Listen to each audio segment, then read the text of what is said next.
Barang siapa yang masuk ke dalam rumahnya membaca 3 kali qul huwallahu ahad, rumah itu akan menjadi aman dan penghuni rumah itu akan menjadi berkat, dan ada anak di dalam rumah itu menjadi berkat, dan harta di dalam rumah itu akan menjadi berkat, dan sekeliling itu akan menjadi berkat. Itulah kelebihan qul huwallahu ahad. Jelas? Jadi kita dapatkan kesimpulan dia apa dia?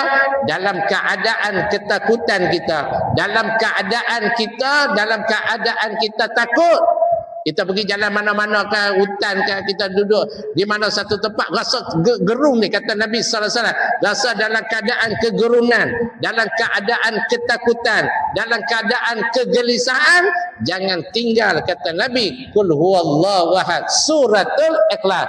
Jangan tinggal, kata Nabi, suratul falaq. Jangan tinggal, kata Nabi, suratul nas.